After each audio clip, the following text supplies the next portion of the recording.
Buenos dias, amigas, amigos. Welcome back, Elder Bo. Parang bumabiyahe lang sa Santa Rosa. Okay ba yung ating sound system? Tingin nyo. Yan. Lalangin po muna tayo, Panginoon. Panginoon Diyos, salamat po na kaming magkakapatid ay nagkasama-sama muli at pwede kaming mag-celebrate, Panginoon, ng pangalan mo. Salamat po, Panginoon, na sa pasimula pa lang na aming gawain ay kayo po ay patuloy na nagpapahiwatig sa amin kung sino po kayo. At dinadakila ka nga namin at pinupuri. At ang mga handog naming awit ay pagkilala rin, Panginoon, na ikaw ay with us sa iyong mga sinasakupan.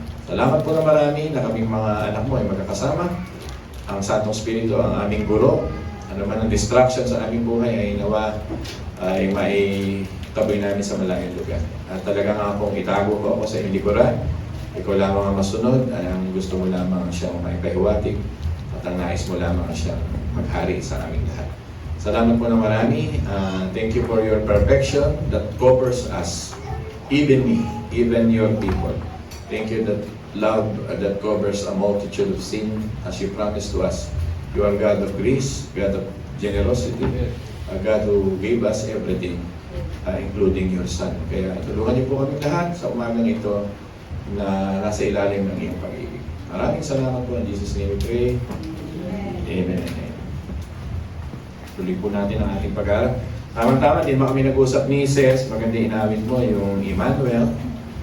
Hindi kami nag-usap, hindi ko sinasabi sa kanya aking topic, pero pinakanta niya yung Emmanuel, and that is very biblical.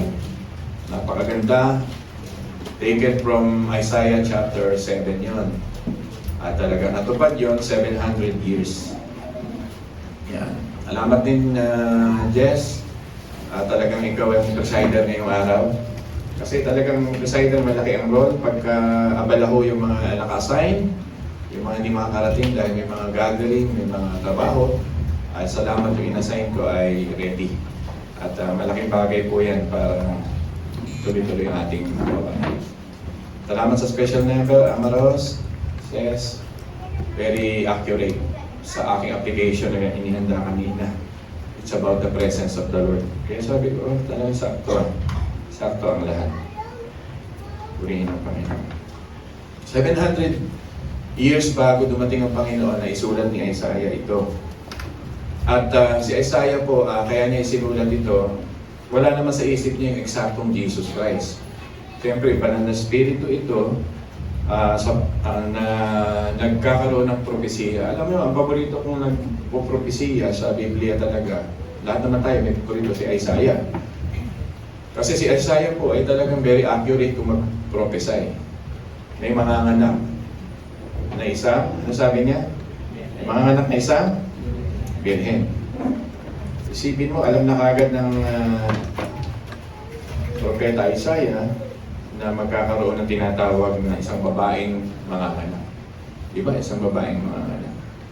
Alam kagad ni Isaiah yan. Yan, siguro alisin na lang po sa inyo na lang para hindi mag-ugo na. Salamat. Andun tayo sa propesiya. Emmanuel po ay napakagandang pangalan ng tao, pero ang talagang napakaganda nito ay titulo po kasi ito ni Jesus. Ang sabihin po, God with us. Sabihin mo nga sa katabi mo, God with us. God with us. Alam niyo po, parang gusto kong simulan na every Sunday meron tayong imbis na peace be with you ay God with us, Emmanuel. Pwede tayong mag-greet ng Shalom, Emmanuel. Yan po ay napakaganda. Peace be with you and God be with you. God with us. As I said, ito po ay napakagandang promise. Kasi ang ating tema for 3 months ay patungkol sa the promise. At ang promise nga ng ating Panginoon ay Advent. Pastor, ano ba yung Advent? Someone will arrive. We need to be in the waiting dito sa panahon nila. For 700 years, naghihintay ang mga Hudyo dito na may darating na Messiah. Ito yung mga remnants naghihintay. Yung mga remnants. Hihintay nila yung tagapagligtas. inilarawan ni Isaiah ito, hindi dahil eksaktong inilalarawan niya si Jesus. Ang banal na spirito yun. Ang inilalarawan niya rito sa panahong ito ay ang kanyang mga anak. Ang kanyang mga anak may dalawang pangalan. Andito nga yung si Sirius Yasub saka si Maharshalal Hasbas, yung mga binabasa. Madalas natin naririnig yung dalawang anak niya yun eh. Ang ibig sabihin nun ay mercy and justice. Kailangan pabilisin ng Diyos ang justice, pabilisin ng Diyos ang kanyang mercy. Sa pagharap dito sa mga problema na mayroong dalawang northern king na gustong sumakop sa Jerusalem sa panahon ni Ahaz. Gustong masakin ng Ahaz. Ito yung nasa Syria na area. Ngayon, si Elder po nga balita sa akin ng kauna-unahan na ang Israel ay ginigera. Sila ito eh. Sila ito yung hanggang panahon pa ni Isaiah ay gustong girahin talaga yung Jerusalem eh. At nagkaroon sila dito ng tie-up. Yung dalawang hari dito, kung nabasa niyo Isaiah chapter 7. Si Pekah, si Rezin. Yun na natin pag-uusapan yan. Para sugurin si Ahaz. Si Ahaz naman dito, hindi naman very godly mga panahon ito. Compromiser ito eh. Pero dahil sa inasa promised land, nasa tinatawag na Israel covering, still God gave the hope na i-prophesy na Emmanuel ang magiging solusyon. Amen po ba doon? Pero ang nasa isip ni Isaiah, kasi makapag-usapan pa natin, the justice and the mercy of God through the name of His Son. Kasi ang Diyos nun ay nagbibigay siya ng mga tinatawag na mga mensahe sa yung mga propeta, binibigay nila sa pangalan ng kanilang mga anak. Halimbawa, si Jabez, pag sinabing pain, yung larawan ng pain, isasabihin ni Jabez. Pag sinabing Abraham, the father of the nation, ito ay gustong i-impart ni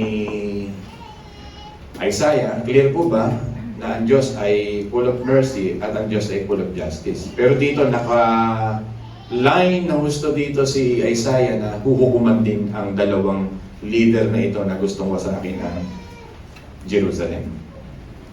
Ang tawag po rito ay picture na darating ang panahon, wawasakin pilit ng Israel. At dito nag-uusap na tayo. Ngayon kailan ba nagsimula ito, Elder Bong? Yung gera na nagpalipat itong Wednesday ba? Tuesday?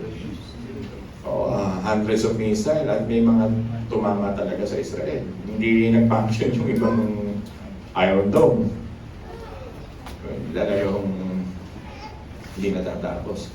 Pero ang pangako talaga ng Diyos na talagang solusyon lamang ay hindi si Netanyahu, hindi ang mga weaponry. Ang solusyon talaga yung Emmanuel. At darating ang Panginoon kung saan siya umalis, doon din siya bababa. At makikita ng mga remnants yun ang lahat ng tao. Hinihintay ko po yan. At yung remnants na nasa Israel ay magkakaroon sila ng talagang pagluhod na katulad nating mga Gentiles. Hindi ko lahat ng nasa Israel ay Kristiyano. May mga remnants po doon, madami din naman. At may mga pinapalo nga ako katulad nila Charpati. Sabi niya, binabasa lang na aligtas siya ay Old Testament. Hindi siya nagbabasa ng New Testament. Niligtas siya ng Diyos sa Old Testament. Pero tinatanggap niya yung New Testament. Kasi nga, walang mga Hudyo na naniniwala sa New Testament na ito ay parang nasa ng Biblia. Old Testament talaga sila. Kaya si Charpati sabi niya, naligtas ako sa pamagitan na ginamit ng Diyos sa Old Testament because Christ is there. Amen po ba daw? Genesis 3:15, nandun na ang Panginoon nang tapakan ng isang propesiya ni Yahweh, napakita sa tao, tinapakan ng Panginoon ang ulo ng Ahaz, Jesus Christ yun. Pero ang kagandahan dito sa book of Isaiah, very specific na, alam niyo po ba na may mga grupo sa Jewish place sa Israel, hindi matanggap ang Isaiah 52, Isaiah 53. Hindi nila matanggap yun. Ano ba, Pastor, ang Isaiah 52-53? Kung bubuksan ninyo, yun yung larawan na very detailed kung paano parusahan ang servant leader. Siya ay magbabata ng ating mga hirap, papaluin, ipagpapo. Yung balbas niya, sabi ni Mark, ay hinaltak. Mark, pag binasa niyo yun, natiform ang mukha niya sapagkat lahat ng balahibo niya kasama ng laman hinata. At si Isaiah binanggit na yun. Ganun magmahal ang ating Panginoon. Yung nakikita niyong blue eyes, mga bata, makinig kayo na nakikita niyong blue eyes sa labas, merong Diyos na nakapako, gwapong-gwapo, hindi totoo. Pag binasa niyo ang Isaiah 53, ang ating Panginoon, he grew up with like a tender shoot. Walang makatawag pansin, hindi siya gwapo. Basahin ang Isaiah 53, maling-mali yung mga description ng mga Croatian ang dating, Espanyol, at nasa mind ng mga bata ngayon, baka nasa mind pa ninyo mga Kristiyano na gano'n ang mukha ng Panginoon, hindi po. Kaya pag pumipigit kayo, nananalangin kayo sa Diyos, pogi-pogi, blue eyes, hindi po totoo yun.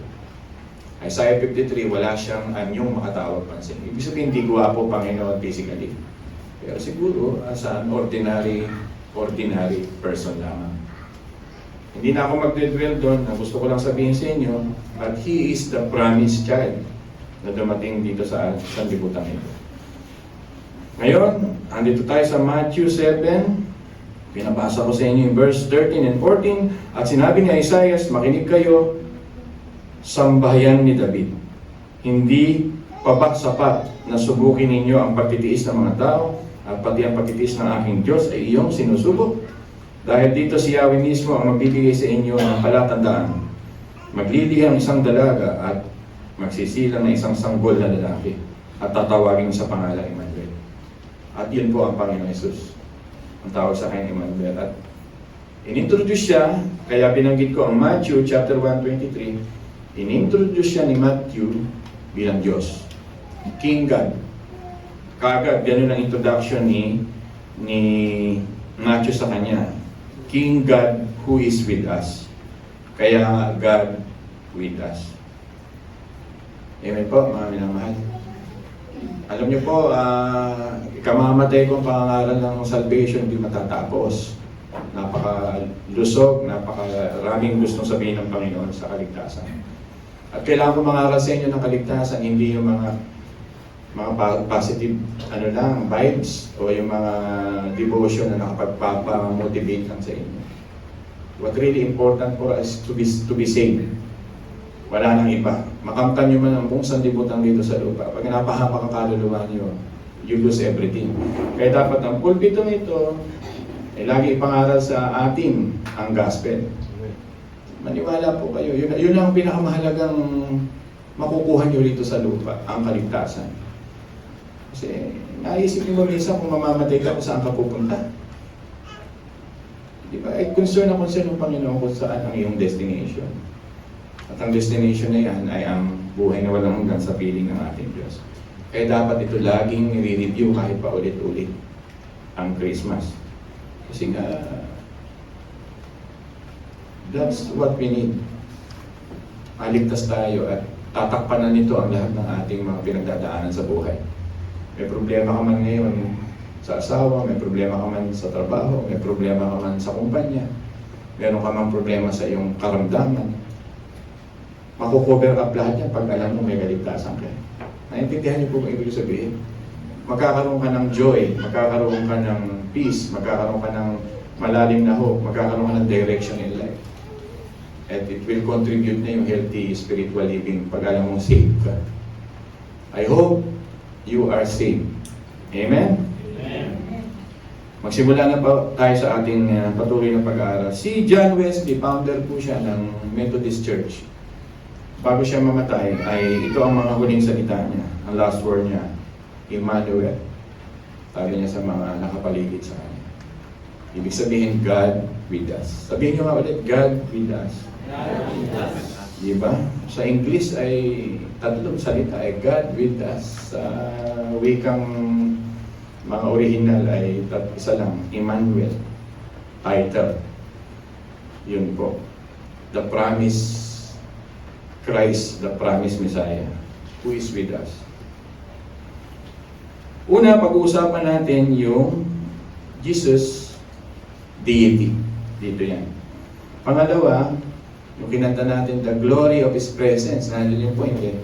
God, the Son, as God. The glory of His presence. Pangalawang pag-uusapan natin. At yung pangatlo, God with us. Yung ibig lang sabihin nito ng practical application. Huwag kayong malilito sa second and third, ano? Una, God the Son of God, God, the Son, as God. Pangalawa, God, the real God with us. And the meaning God with us, nakapokus sa us. Yun yung pag-uusapan natin sa ulimina. Una, the deity of Christ. Alam niyo po, ang Christmas po, ang simpleng definition ng Christmas ay yung King of the Universe ay nagkatawang tao. Yung Creator of the world ay nagkatawang tao. Walang relihiyon na aabot sa tao na mga deity ng mga iba't ibang Diyos-Diyosan. Ang Hindu, sila ang maabot sa Diyos. Ang mga nasa Japan, mga Shintoism, sila ang maabot sa kanilang sinasamba. Kahit sa Romano Katoliko, pinipilit mong abutin ng Diyos, pumunta ka sa simbahan, nag-donate ka ng mga ginagawa mo, nag-rosaryo ka, ano pa yung mga ginagawa natin, nagse-seven sacraments ka, para maabot ang Diyos. Ang Iglesia ni Cristo kailangan sumunod sa law para maabot sa Diyos. Lalo-lalo ang Muslim, kailangan makalimang pillars, lalakaran para maabot sa Diyos. Kaya napaka-unique na ating pananampalataya na lagi ko nire-review, ang Diyos nagkatawang tao, the King of the universe, nagkatawang tao. That is the meaning of Christmas. That's the way of our salvation. Kaya dapat i-celebrate mo yun.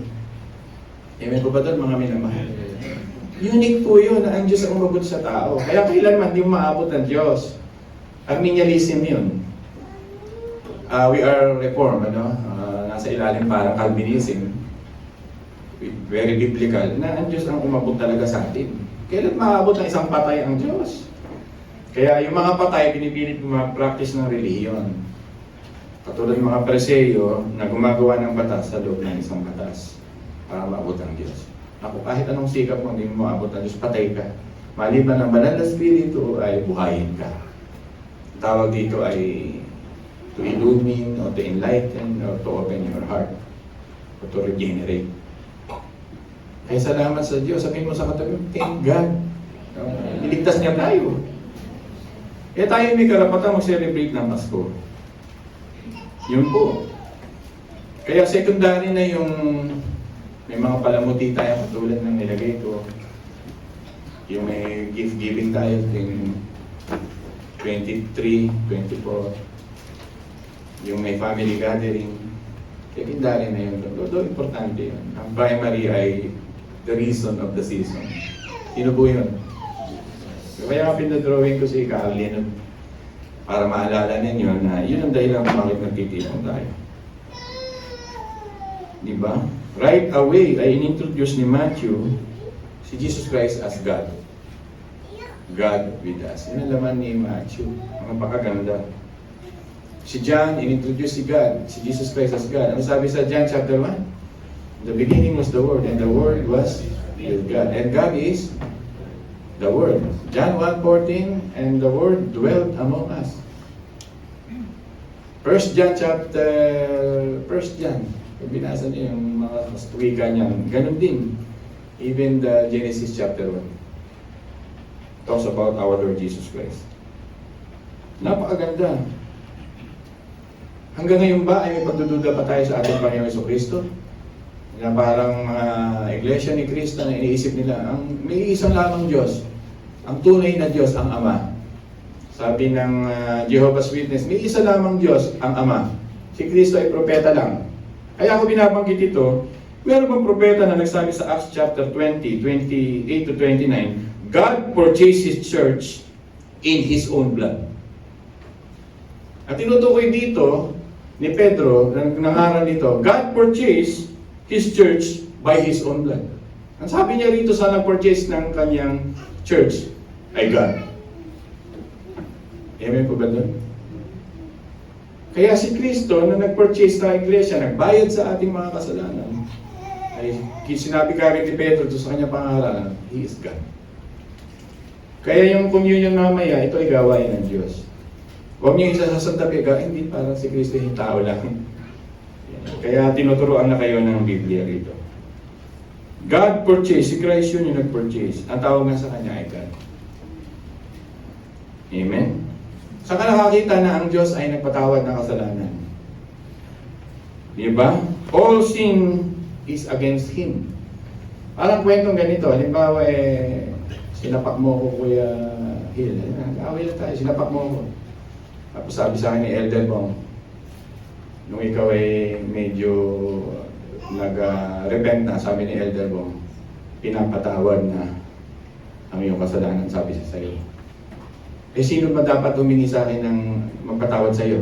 Kung natural speaking, di ba ako na sinapak mo pag humingi ka ng tawad? Pero sabi ni Elder Bong sa iyo, pinapatawad ang kasalanan mo. Yung paralytic, ganun nangyari dito. May sakit siya, pero sabi ng Panginoon, pinapatawad na ang iyong kasalanan mo. Ibig sabihin, all sin na magaganap sa buong mundong ito is against Jesus Christ. Kaya si Jesus Christ nagpapatawad ng lahat ng mga kasalanan. Ibig sabihin, Diyos ng ating Panginoon. Nag-aaral ako sa inyo para patatagin niyo ang inyong pananampalataya sa Christ-centered Church, which is our Lord Jesus Christ. Napakahalaga nito na makita niyo sa Colossians 2:13 na si Kristo ay nagpapatawad ng kasalanan. Luke chapter 5 verse 20, siya ay nagpapatawad ng kasalanan. Mark chapter 2 verse 5, siya ay nagpapatawad ng kasalanan. Ang Hebreo 8:12, siya ay nagpapatawad ng kasalanan. Sabihin ng Panginoon, your sin is forgiven, sabi niya sa isang paralytic. Kaya nga siya ay Diyos. Kaya ang Pasko ay ang Diyos na nawag sa lupa. Katauhan ng ating Panginoong Jesucristo. Kaya kayo mga Trinitarian, tayo pala. Huwag na huwag kayong magdududa sa inyong pananampalataya. Tayuan nyo, tataganin nyo, paniwalaan nyo. There is one God in three person. Yun yung mystery ng Trinity. One God in three person. And God, the Son, is God. Kailangan buhay na buhay yung paniniwala mo ron, hindi ka nagdududa. Nakatulad ng Iglesia, ng Jehovah's Witnesses, ng dating daan, na hindi matanggap ang banal na Espiritu, ang dating daan.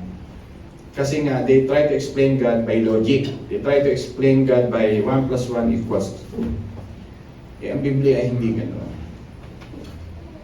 We try to explain God by believing in Him, by putting our faith on Him, by trusting Him, by considering He is the one working, putting our all yung faith natin sa Kanya. Alam ko kasi may mga struggle kayong ganyan. Ako nagpapastor, nag-struggle pa ako sa ganon. Pinag-aralan ko ng gusto, baka ang aking Panginoon nga ay naging tao lang. Nag-struggle ako, nasa loob ng seminaryo. Pero sa aking pag-aaral, bandat dulo, napapahiya ako. Kaya sinasabi ng Diyos sa Biblia, ako ay Diyos. Sabi ng Panginoon. Amen po? Basta kayo, huwag lang tanggap ng tanggap. Pag-aralan nyo ang Panginoon, kaya grow in the grace and knowledge of our Lord Jesus Christ. Naghahamon ng Diyos ang Panginoong Jesus na pag-aralan mo siya para lalo mo siyang ma-appreciate. Ito na naman, nangaaralan naman si Pastor. Paano mo nga pag-aaralan kung pupunta ka sa church? Ito na naman si Pastor. Hindi ka nagbabasa. Lumilipas ang isang linggo, hindi mo binubuklat ang chapter man lang ng Biblia mo.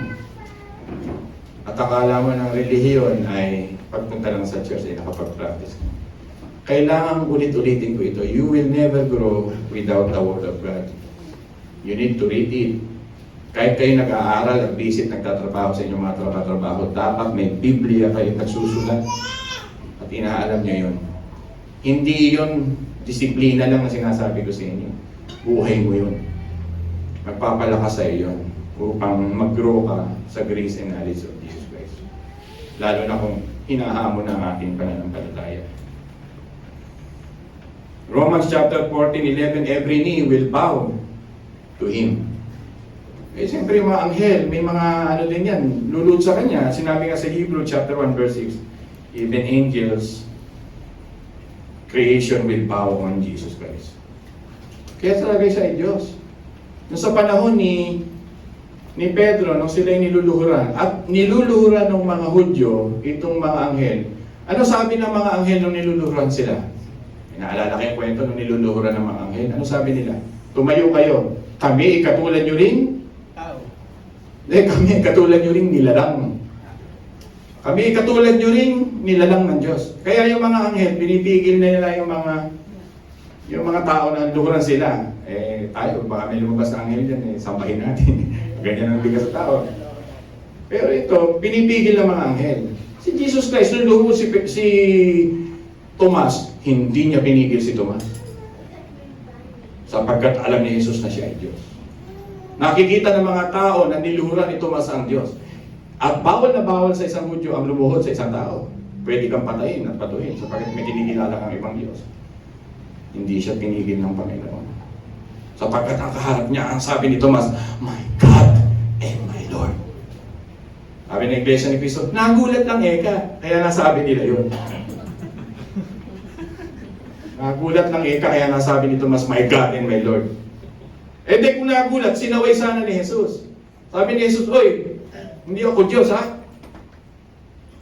Diba?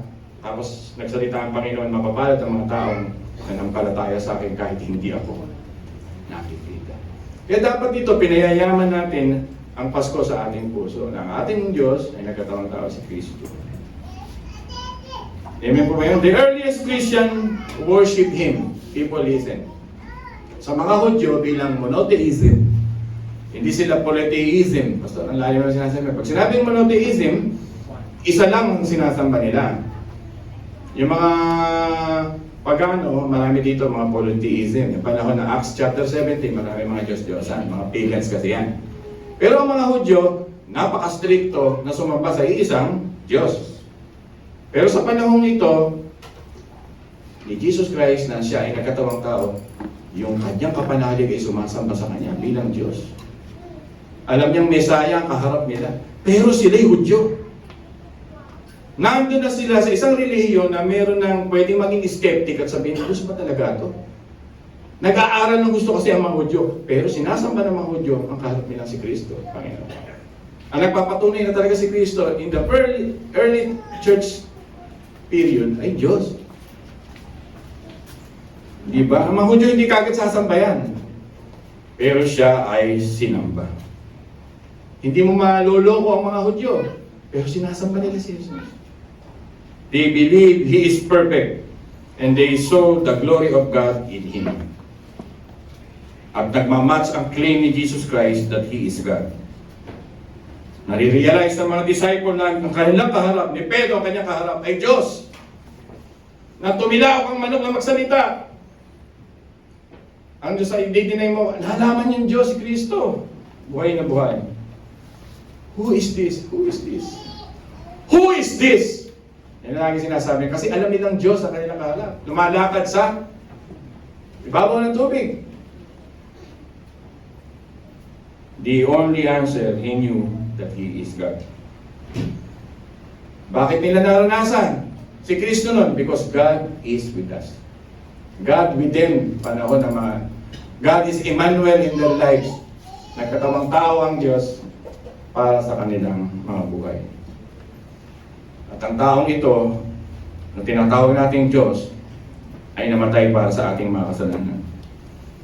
That's why they put their life on the line. Willing na pugutan ng ulo si Saul. Willing na ipapako si Pedro ng patiwari. Willing si Isaiah na lagariin simula ulo, simulan dito sa kanyang ari, patataas. They put their life sa line because they believe Jesus is God. Amen? Tayo, pagod lang ng konti. Sa anak ko mag-church, pastor. Diba? We cannot put our lives on the line. Dami nating katwiran. Pastor, may gathering, may family, ano po kaya hindi mo na ako tatay. My God. Samantala ang una nating mga magulang, they put their life sa line because they believe Jesus is God. We are here because Jesus is God. Nangangaral na naman si pastor. Kasi hindi tayo matututo pag hindi ko sinabi ito. They gave everything to Christ, the allegiance to Christ. Nakita nila ang Diyos na exclusivity nagmamayari sa atin, God with us. He died for us. Amen? Wow! Christmas na sinasabi, I am the cure, I am the only doctor, I am the great hope and promise for mankind. Pangalawa, pag-usapan natin that this God is with us. Sabihin nyo nga, this God is with us. Bakit kailangan bang magkatawang tao ng ating Panginoon? Yan ang tanong ko sa inyo. Napaka-basic ng ating sermon sa umaga. Bakit siya kailangan maging katawang tao? Bakit siya kailangan magkatawang tao? Ano sa simple sagot? Marami naman. Mga elders. O, para abutin ng tao. Tama naman lahat yan. Tayo ligtas ang tao. Diba? Tama naman ang sagot nyo. Imagine nyo, gusto niya magkaroon ng intimate relationship with us. Tayo busy. Busy po ako, pastor eh. Puyat po ako, hindi po ako atin. Minsan nangangaral si pastor eh.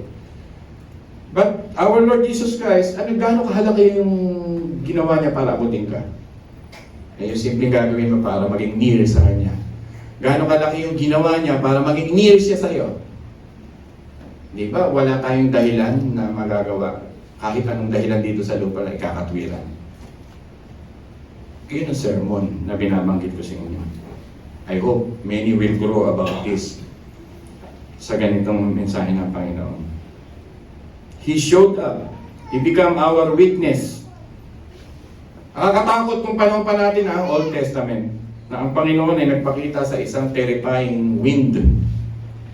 Terrifying wind, terrifying tornado na nakakayanig ng mga lindol pagka ang Diyos ay nagpapakita sa panahon ng Old Testament.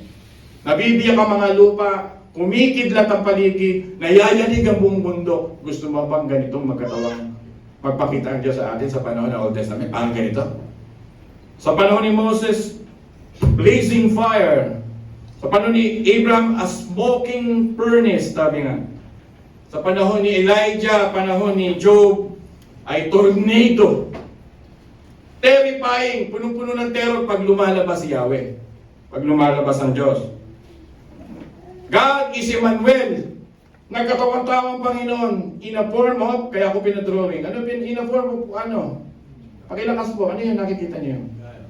Sabi doon sa Isaiah 7, ipapanganak ang isang tagapagligtas natin sa isang birhen sa pamagitan ng malaki na ba no iba ng anak. Pinanganak siya sa pamagitan ng isang sanggol. Ano ba ang sanggol pag nakakita tayo ng baby, anak ni Martin, pag nakita na gusto natin buhatin? Diba? Gusto natin yakapin. Pag nakakita kayo ng sanggol, natatakot pa kayo? Ay, sanggol! Natatakot. Nakita niyo kung gaano kabait ang Diyos na nagkatawang tao in a situation that is so vulnerable na hindi ka masisindak at matatakot. How near is God to us? Diba? Hindi siya nagkatawang sa pamagitan ng lumilindol, mabagsik na panahon. Nag-a-appear din naman ng Diyos doon. Pero nag-appear ang Diyos sa atin sa pamagitan ng baby. It speaks that God indeed is close and near to His people. Diba? Imagine mo kung si Moses ay nasa panahon natin. O sa panahon na lang ni Mateo o ni Ana, nila Zacarias. Sa panahon ni Mary at Joseph. Tuwang-tuwa siguro si Moses. Imagine niyo ang Diyos ay sa pamagitan ng baby. Pero sa panahon niya, ang pinakita lang ng Diyos sa kanya ay ano? The back of the Lord. At pag likod pa lang ng Diyos nung makita ni Moses, nung humarap si Moses sa mga tao, ano na itsura ni Moses? Blazing, shining, Shekinah glory in His face. Likod pa lang ng Diyos. Tapos hindi ibabalyo si Kristo. Nananaw sa lupa at malapit na malapit sa mga puso ng tao. His own people rejected Him. Pinako siya sa krus. Yung closeness na yung makikita natin.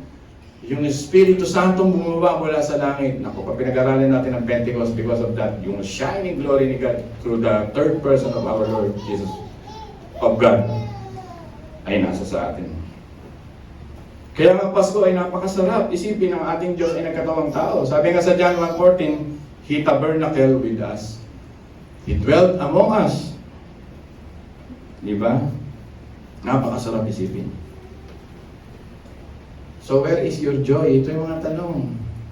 Tayo tunay na Kristiyano. Tayo nasa true realm ng spirituality. Salamat sa Diyos, pinili niya tayo. May election.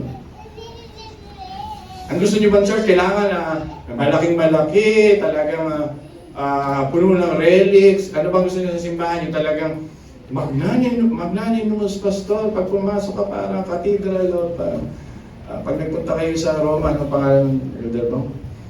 Yung Peter's Basilica. Kailangan ganito mga church para lang ako kilabutan. Pero pinapakita sa inyo ng Panginoon sa umagang ito na natupad na 2,000 years ago na ang isang Diyos ay nagkatawang tao. That's why, Red Team, joy to the world. The Lord has come. Diba? Red Team. Yun yung generosity ni God. Kaya nga nagpapahapyaw na ako sa inyo para kapag-aral kayo ng gusto. That what a generosity of God. That He provided that we cannot provide. Diba? What a salvation of mankind. Na binabaliwala ng maraming tao para huwag mag-celebrate.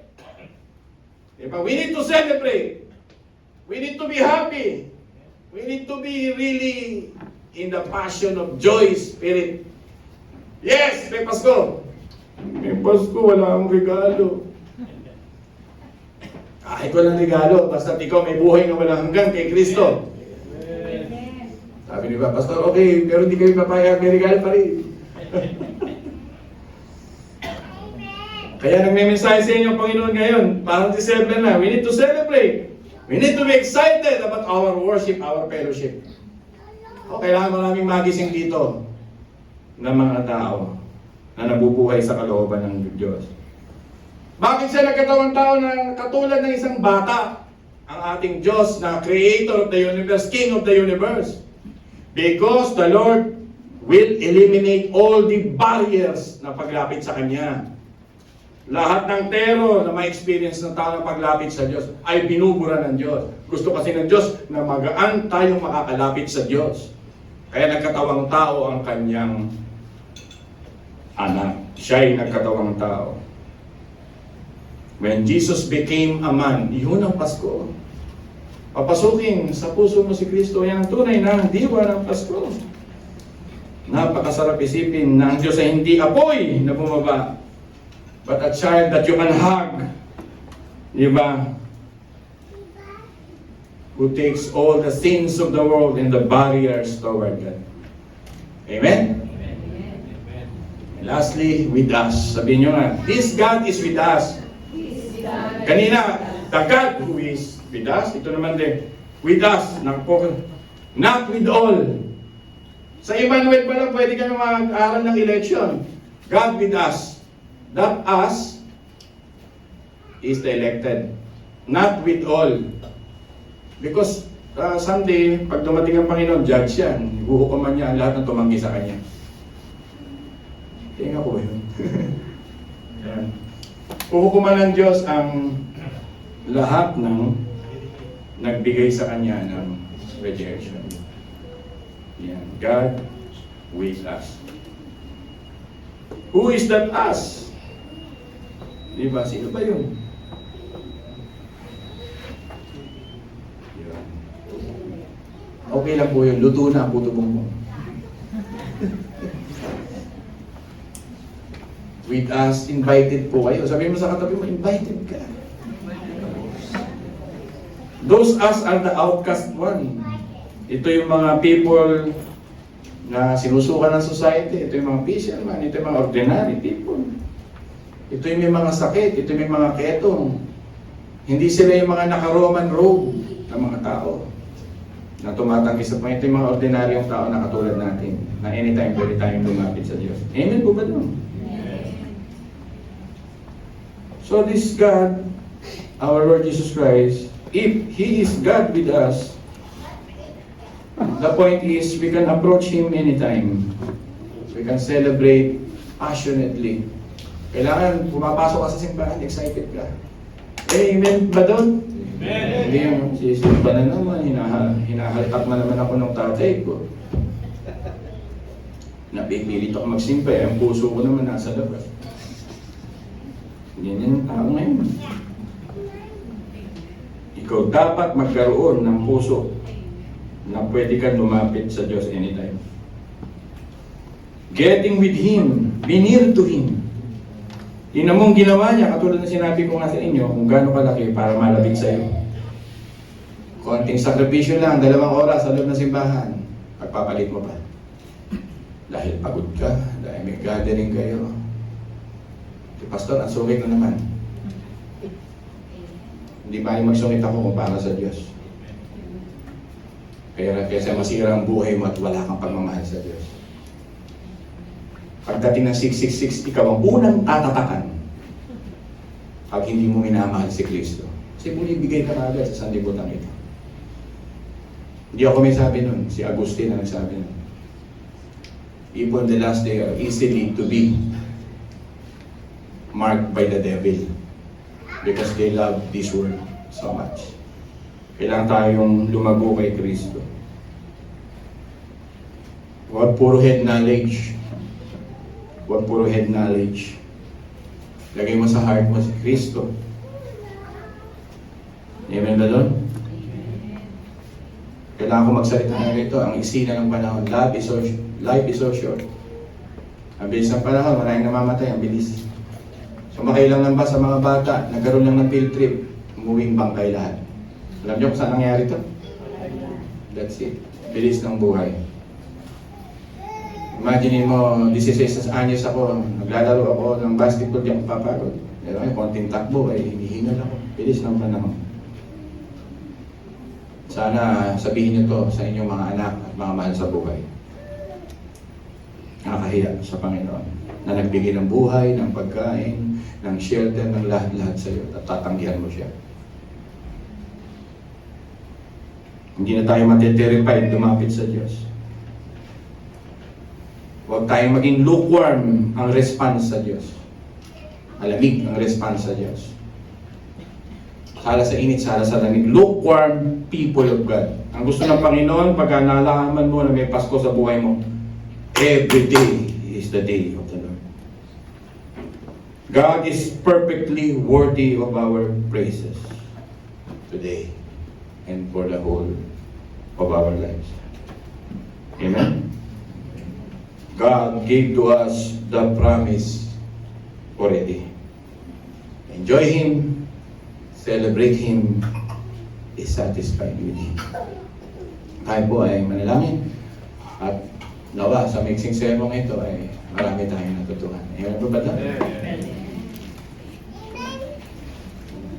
Panginoon, salamat po na agbantahin na ang inyong mga anak. The spirit of Christmas is with your people. We can call ourselves the royal priesthood, the holy nation, the people that belongs to God. We are your people. We are your covenant people. And we rejoice because of that. Panginoon, ang aming sinasambay tunay na Diyos. Kaya tulungan niyo kaming maging hindi lukewarm. Tulungan mo kaming maging passionate. Tulungan mo kaming itaas ang aming mga kamay sapagkat binuhay ng Diyos ang aming kaluluwa. Tulungan niyo kaming sumisigaw sa kagalakan sapagkat ng Diyos ang magbigay ng boses sa aming lalamunan sapagkat binuhay niya kami. Ang aming puso ay nagagalak sapagkat ang Diyos na ito ang naglagay sa aming puso ng bagong kulay ng buhay. So help your people sa Shepherd's Heart Church. Another step up ang mensaheng ito na nagpapasimula pa lamang kami to really enjoy our hope, enjoy our life, enjoy our gifts from God, enjoy our joy na ipinagkaloob mo, the meaning of this, the peace. Huwag po kaming tumingin sa lupang katawan na ito na laging nagsasabing mahina siya. Tulungan mo kaming tumingin sa Espiritu Santo na nagsasabing kung sino kami sa harapan ng Diyos. Ama, maraming salamat po.